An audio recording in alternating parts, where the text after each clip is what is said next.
Hi, welcome to Take a Wander with Shebs. On this edition of my podcast, I'm very excited to bring on an author and travel journalist, Shafik Meghji, who's going to be discussing with us about his new book, Small Earthquakes, A Journey Through Lost British History in South America.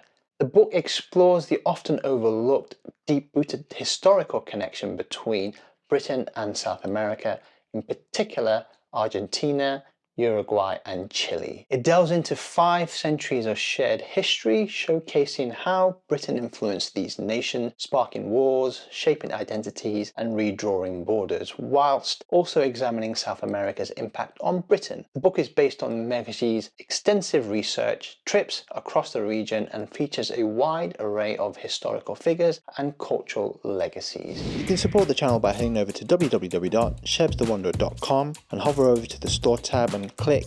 You can then buy various items from t-shirts, jumpers, hoodies, even water bottles and phone cases. If you have any questions, you can send me a message through the contact tab. Without further ado, let's go into my discussion with Shafik Meghji. I've been wanting to bring you on for a long while, but I couldn't figure out exactly what to bring you on for. And when you said to me you had your book coming out, I thought this is the perfect timing. I can bring you on, we can discuss your book. Absolutely. It's a good opportunity for a chat. And yeah, I'm delighted to be on, big fan. So yeah, looking forward to chatting. I think we last saw each other back in April or May, I think it was, just before I went away anyway. And you mentioned your book. I knew you had your book coming out. And by the way, the book was written fantastically, so well researched. We'll come onto your book shortly. You travel quite a lot, don't you? You've been traveling for many, many years. Yeah, I mean, this is showing my age a bit, but I mean, I've been working as a travel writer for, let me think, since about 2008 or so, 2008, 2009. Yeah, my background's in guidebooks, which used to take me on long research trips across South Asia, across Latin America, for a long period when I was starting out, I would say yes to every commission, so I would be sent all over the place. So yeah, so a lot of traveling. A little bit less so in the last year because to peel back the screen and show you what writing a book's like. I got all of the fun part of the research, the on the ground research for it done earlier, and then the nitty gritty of it is actually sitting at your desk back home for me in South London and actually writing out the 80,000 words or so. Yeah. So yeah, so I'm delighted to get it out into the world, but also delighted to start planning some future trips as well. Prior to 2008, before you got into travel writing, what was your job in? You were actually a sports journalist, weren't you? Yeah, so I mean, to give you a very brief background, throughout my teens and stuff, I wanted to be a sports reporter, football particularly. That was my big passion. And then after university, I did a journalism course, and then I worked as a sports reporter, mainly covering football and cricket for the Evening Standard here in London, which is what I'd always wanted to do. But I was doing 5 a.m. shifts one week, 5 p.m. shifts the next. I was young. I'd never taken a gap year at that point, but I'd always liked traveling. And so after a year or so doing that, I decided, not quite on a whim, but quite suddenly to resign and go and take an impromptu gap year. And I went to India. And I went to South America for the first time, and particularly in South America, I absolutely fell in love both with the region, and also I was using guidebooks while I was there. And I thought, wow, who writes these? This is a great job. I wonder if I can do it. And that was basically what prompted me to change careers. So when I got back to the UK, I contacted every travel publication and publisher you could possibly think of, a lot of banging your head against a brick wall, making an annoyance of myself. And eventually I got my foot in the door with Rough Guides and worked on the Rough Guide to India. And then once my foot was in the door, I still haven't removed it, basically. So I've kind of, did 45 odd guidebooks, moved into magazines and newspaper, right? And then more recently into write my own books. Back in that time, 2008, it wasn't as risky as it is probably now, because travel writing, as it's been widely discussed, is quite a bit of risk. You don't make as much as money as you maybe used to back. But did you think it was a bit of a risk when you transitioned at the time? Yeah, absolutely. I mean, I think one, I was obviously a bit younger then, and you don't think about the risk so much. Now, travel writing is something I think it's a career that you always, whenever you start doing it, always feels like the golden age has just passed, which is probably true in lots of kind of careers. So Mm. there was a lot of things, print was in a stronger position then than it is now. You don't have so much issues such as AI were less of a Yep. threat at that point. However, it was also the global financial crisis, which Oh, yes, of which course. was so it was a bit of an unsettled time. But I think in some senses it was a risk moving careers at that point. But then I often think of these situations. Probably the bigger risk is not making the change, not following your passions, your dreams, and doing actually really what you want, and staying in something that that was sports reporting I enjoyed at the time, but I wanted to do something else. So yeah, so it depends how you look at risk, I guess. What was actually your first transformative travel experience? Was it from a younger age or was it when you were slightly older? Yeah, I mean, so really, it's my parents that got me and my sister into travel in the first place, right? We didn't have a flashy car growing up. What we the money was spent on going on, holidays here in the UK, going to the North Welsh coast, for example, going to traveling throughout Europe, going to the Mediterranean and that kind of thing. And it was definitely, they had a great passion and have a great passion for travel, and they definitely imparted it on on me, really, as well as a a love of reading as well, Mm. right? So that those twin passions really have been with me from a young age. So I've always liked doing it. However far away you're going, however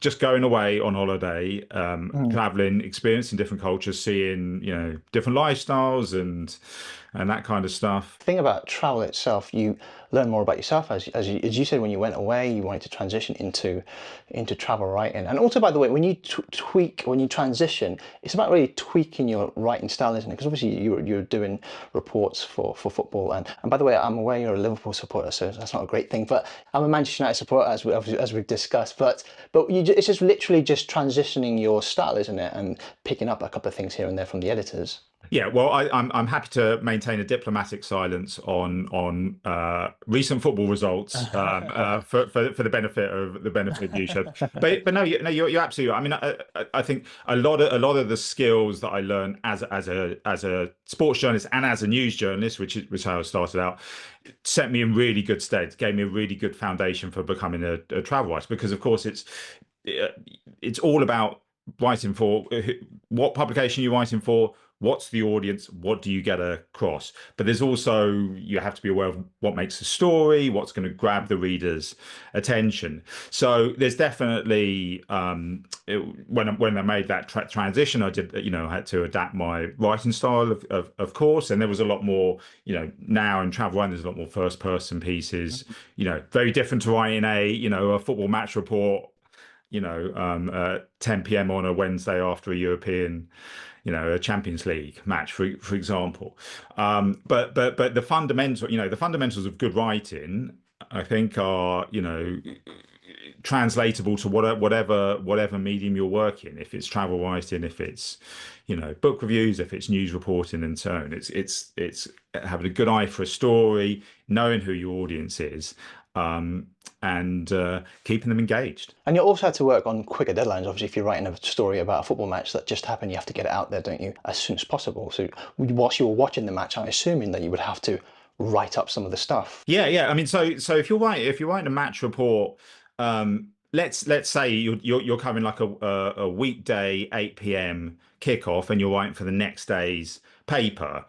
Obviously, it will go out online as well. But if you're writing for the next day's paper, maybe the game will finish, if there's not much injury time or so on, at quarter to 10 or whatever. By about 10 o'clock, you have to got your draft of the 800 word, 1,000 word match report done, and then you have the press conference with the managers, which you can add in quotes from them as well. So it's it's obviously a desirable job, and I really enjoyed doing it. But it's in terms of kind of the time pressures on it. There's not been any other real form of writing that I've done. So you have to do a lot of writing during the match. And if one team's leading 1-0 until the 89th minute, and then there's a sudden, incredible comeback, and Mm. the other team wins 2-1, right? As a You have to fan, do. as a spectator, great, that's really exciting. As a journalist, you think, oh God, I mean, I've got to completely rewrite my Yeah. intro. I've got to work out, Yeah. got to rearrange things under incredible time pressure. Yeah, I mean, of course, that kind of work, and also working in a busy newsroom, writing news stories and covering breaking news stories. Again, very tight deadlines, a lot of pressure, as daily newspapers, always are. But that sets you in a good stead, right? One of the key things of working as a travel writer, as any form of journalist, is hitting your deadlines. When I said transition, I'm sure, well, because I know deadlines can be quite not as the next day or in a few hours' time. With travel articles, it could be weeks, 2 weeks, 4 weeks. So you have more time. So when you transition, did you find, my word, this is a lot easier than having to write a football match report? Well, as you just said, you have to change the intro if there's a late winner or something. I would say yes and no to that. I mean, yeah, I mean, the polar opposite is obviously writing a book, in which I think I had 8 months, eight Mm. months to write it. Obviously, a lot more in terms of words. I mean, I often find, particularly if you're freelance, if you're self-employed, it's useful to set your own deadlines. Because often the writing task, whatever it is, balloons to take up all of the time you have available. If you've got a Mm. week to write it, I often find that it will take a week. If for the same article, if you've got a month, often it balloons. You end up spending the best part of a month working on it, fiddling around with your intro, tweaking words here and there, obsessing over it sometimes. So yeah, it was, I needed to learn kind of a Different format, different. Yeah, yeah, yeah. different format, but also the importance of setting your own deadlines, particularly on projects that you're working on yourself, such as a book, to make sure that to make sure that you get, both you hit the deadlines, and it's productive in all senses of the word, use of your time. So when writing the book, for example, I would set myself like a number of words I want to write each day for the book. Now, sometimes I'd go over it, but that was the flaw, and that kind of kept me. So whether some days the word would flow and it's easy, some days it's like getting blood out of a stone. But kind of having that self-imposed deadline for me personally really worked. Just before I come on to your book, what you also do, what many people don't know, Shafiq does also give back to the industry as well. So you've also mentored a few people as well along your time. And I think you don't shy away from that side as well, because your experience is vital to the industry, and it also, I think, helps the industry grow, and it makes it better, I think. So you've been very generous with your time with that. It's something I like to do, and it's hopefully has a positive impact, and it helps people making their careers in an industry where there's not a recognized route in, right? You don't do your law conversion course and then apply for a position at one of the big five or something. It doesn't work like that. Sadly, it's not always meritocratic, and like journalism in the media in general, it's often personal connections, family connections, school connections, that kind of thing, which means it's not always the most representative industry. And so why I try to do the little I can to kind of help the next generation of writers of all ages, who are making and from all backgrounds, who are making their way in it. And it's also it's kind of it's the kind of support I would have liked when I was coming into the industry Yeah, yeah, of myself. course. Just to interject, is it so you felt as though you didn't really get that help when you first transitioned? There weren't kind of recognized programs to mentoring programs, for example, traineeship programs, which have really developed over the last few years. Yeah. There weren't those kind of opportunities kind of available. The detail behind it is, really, I spent the best part of a year literally writing off, emailing even phone call, calling, Yeah. phoning up, sometimes even sending physical letters because I thought, oh, maybe that will, you know, make more of an impact. We literally, it was a lot of banging my head against the door, and largely with no kind of response, which is, I don't not unusual at all. But I think one, fortunately, I was persistent, and then you always need to get a bit of luck with just eventually one of the right editors happens to see your email or whatever, sees your sample chapter, sees your sample article, gets in touch, and then it was taking advantage of those opportunities. But then from then on, I definitely had support and help from other people within the industry who were more experienced with me. So it's kind of I'd like to try and pay it forward. And I think generally travel writing, I don't know what you think is it's within the UK, for example, it's quite a small Mm, industry, but actually people yes. are generally friendly and welcoming, and if you're trying to get into the industry, people are receptive to helping out, and also trying to help people from backgrounds who are underrepresented in Yeah, in the of media in course. general and in travel writing specifically, who who often have extra obstacles to overcome, Mhm. to help make that process a little bit smoother. Come on to your book. So the book is called, by the way, Small Earthquakes: A Journey Through Lost British History in South America. You wrote another book prior to that called Cross Off the Map: Travels in Bolivia. Was it a dream to become an author? Because when you first transitioned, because you said you wrote lots of guidebooks and stuff, but was that one of the things you wanted to get into when you first transitioned? Yeah, absolutely. I always wanted to write, you know, both guidebooks and also, travel literature. And it comes back to, scroll back to when I'm a kid and I was an inveterate reader, right? I love books. I still love books. I love reading, and I loved reading travel books, right? Because they transported me to parts of the world that I didn't know much about, that I hadn't visited. Um, and they helped to open up the world to me. So it was something that I always wanted to do, because it also, co-authored about 45 odd guidebooks or Mm, so. But when you're writing your own book with travel literature, you have more freedom, of course. You can focus yep. on exactly the things you want to write, and it gives you scope to explore stories in a bit more detail. So yeah, as you say, my first book was Crossed Off the Map, which you can just see over my shoulder on the shelf there. Yeah, and that was on Bolivia, which is a place that I've always liked. And that came out in 2022, and it travels through Bolivia, and it looks at how a country that most people couldn't place on the map outside of South America helped to shape the modern world that we all live in today, and how it also stands on the front line of many of the touchstone issues of the 21st century, from the climate emergency to migration to the war on drugs. While I was writing that, I had the idea for small earthquakes as well, because from a young age, watching David Attenborough documentaries, watching Michael Palin documentaries, watching the World Cup and seeing Argentine footballers and Brazilian footballers, you know, reading about the Inca, and in Mexico about the Aztec and the Maya. That had captured my imagination as a young person growing up in South London.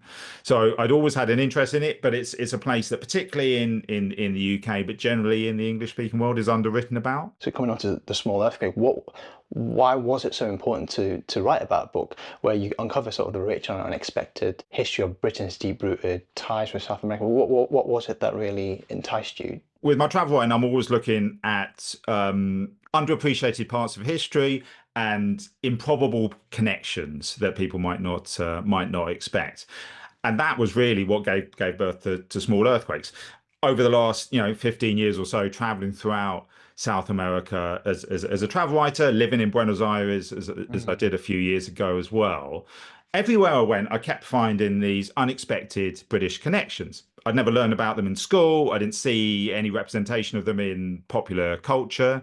I didn't know really much about any, British, colonial connections with South America, or migratory connections, or whatever. It was just beyond, it wasn't something that ever came up. Yet on my travels, I kept finding these connections. So a very obvious example would be the Welsh speaking community in Patagonia, for example. But when I was living in Buenos Aires near my apartment, there were on the newsstands, the English language Buenos Aires Herald was for sale. On the main shopping street, there was a Harrods store, shuttered and filled with pigeons. Now there were streets near that I would walk down called Fitzroy and Darwin and Thames, for example. And it was those kind of things. I thought, oh, okay, it feels like there's a story here. And actually, as I discovered researching the book, which kind of takes in Chile and Argentina and Uruguay and ranges all the way to Easter Island and to the Falklands and Tierra del Fuego, I found there's these really rich connections between Britain and South America in some of the most extreme landscapes on the planet. So, subpolar tundra, the steppe of Patagonia, the Atacama, the driest desert on Earth outside the poles. So there are really interesting stories, fascinating characters, long-lasting legacies, not just in South America, but also in Britain, including around me in South London. That's how the idea kind of came about. And the book traces these stories by looping from Buenos Aires all the way south and round and then back up to the Atacama. And it brings out some of these stories. It shows these connections and their impact. And it also takes readers through some of the most dramatic landscapes on the planet. Mixed sort of travel writing, and there's a lot of history to it. So whilst I was reading that, there was a lot of historical context in it. There was also reportage as well. So you talked about footballers, pirates, you spoke to MPs and stuff. So when you've traveled throughout South America, or I assume you wrote it last year, did you have them written down, or was it just going off memories? This is to take us back to one of the early questions. This is where the journalistic background really helped. So I'd had the basic idea for the book, dating back about 10 years or so. But I knew I had to do a lot of traveling to kind of gather all the information. So I take very, very detailed notes. I've got countless hours of recordings of interviews. Any travel writers that have been on a research trip with me often laugh because I take detailed notes of absolutely everything and I record everything. Both interviews with people because I want to get things absolutely accurate. I want people to, nothing is done from memory, as some famous travel books have been written in the past where the veracity of it is open to question, not least Bruce Chatwin's In Patagonia, perhaps the most famous travel book in South America.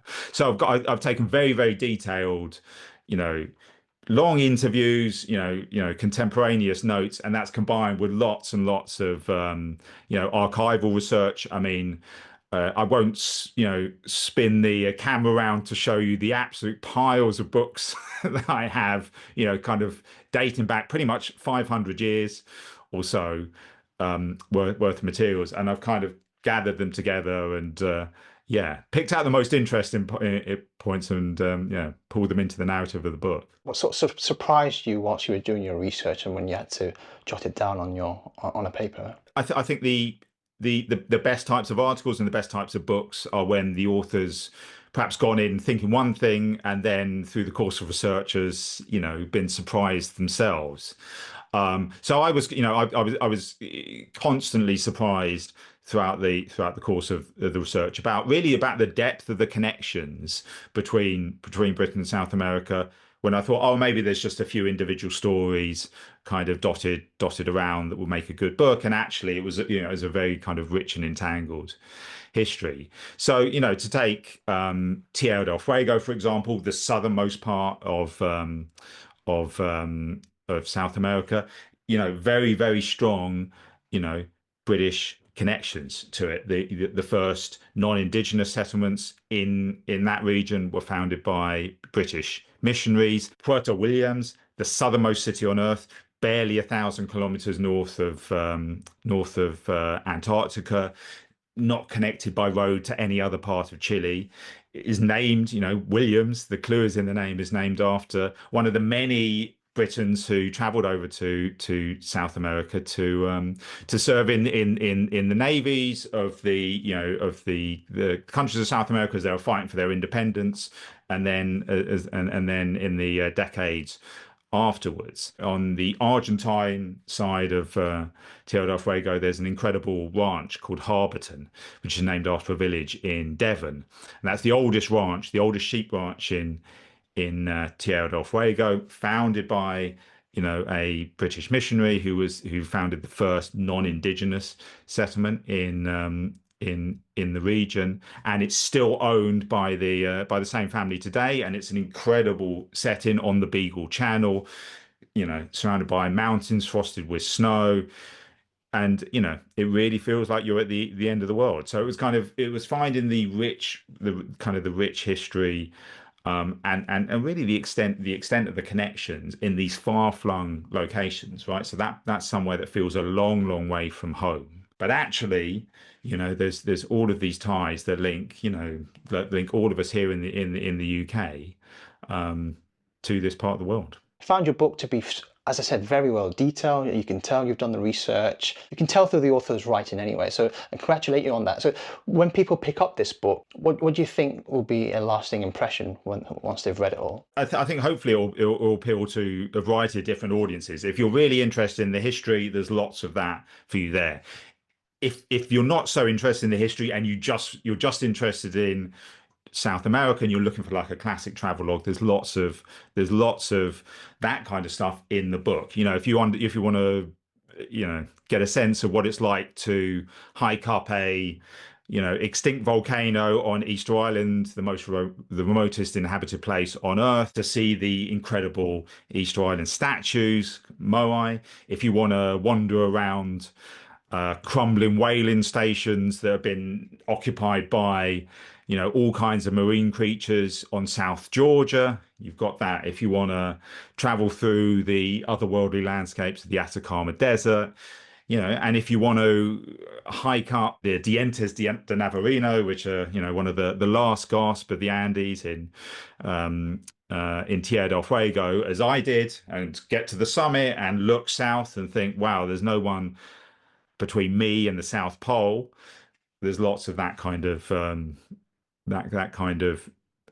those kind of stories in the narrative as well. So yeah, and while hopefully the book will take you to give you an insight into those landscapes, you'll also learn a little bit about the histories of those places and why they look and feel as they do today. Just before we finish off on the book, I always just try and be positive. Once it does well, what's the next steps for you? Are you going to be looking to write more books, or going back to sort of writing articles? What's the next stage for you in your career? Yeah, well, I like the positivity. I share that as well. I think, if you talk to any travel writer, any author, they've always got a long list of articles and books and other projects that they want to work on, and it's the same for me. I'm looking forward to getting back out on the road, to doing some research. I've got some ideas for new books as well that I want to explore as well, and I'm also looking forward to writing some articles beyond South America as well, right? To tell some different stories, to visit some different places, to hear some different languages, and that kind of thing. So, but yeah, there'll definitely be more books on the way. Although I might give myself a little bit of a break. Yeah, whilst you've deserved it. Small Earthquakes: A Journey Through Lost British History in South America is available in all good bookstores and online from the 24th of July. And Crossed Off the Map: Travels in Bolivia is already available for everyone to read. Well, Shafik Meghji, thank you very much for your time. Appreciate it. Thanks for having me on, Shebs. Always a pleasure. Don't forget to subscribe to my channel and hit the bell button to never miss an episode. Watch all my previous episodes from the show. You can follow me on all my social media platforms. You can also become a patron of the channel and support me on my journey in producing more of these shows. The link is in the description. That's it for Take a Wander with Shebs. Hope to see you all very soon. Until next time, bye for now.